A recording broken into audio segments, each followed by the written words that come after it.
বাগেরহাটে ঘুরতে যেয়ে আমরা প্রথমে মাজার দেখেছিলাম। মাজার দেখা শেষ করে তারপরে আমরা চলে যাচ্ছিলাম ষাট গম্বুজ মসজিদ দেখতে। আর এই ষাট গম্বুজ মসজিদ কিন্তু অনেক পুরনো একটি ঐতিহাসিক স্থান।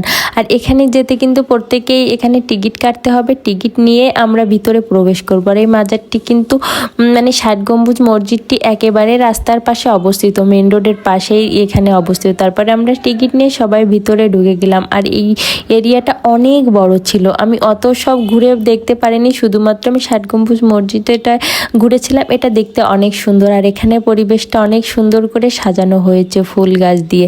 এখানে অনেক রকম ফুল গাছ ছিল। আর এখানে মেন গেটটা দেখেন, এটা যে কত পুরনো সেটা বলার বাইরে। তখনকার মানুষের কারুকার্যটা কত সুন্দর ছিল। আর তখনকার জিনিসপত্র দেখেছেন, কত যুগ যুগ পার হয়ে যাচ্ছে, তারপর এখনও এত সুন্দর আছে। না জানি তখন কত সুন্দর ছিল।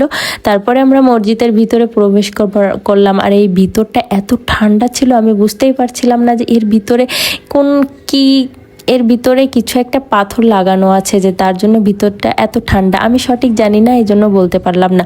আর তারপরে বাইরে থেকে আমি এখানে মসজিদের চারিপাশটা ঘুরে ঘুরে ভিডিও করছিলাম। আর এখানে মসজিদের ভিতরে কিন্তু সবার যাওয়া অ্যালাউ।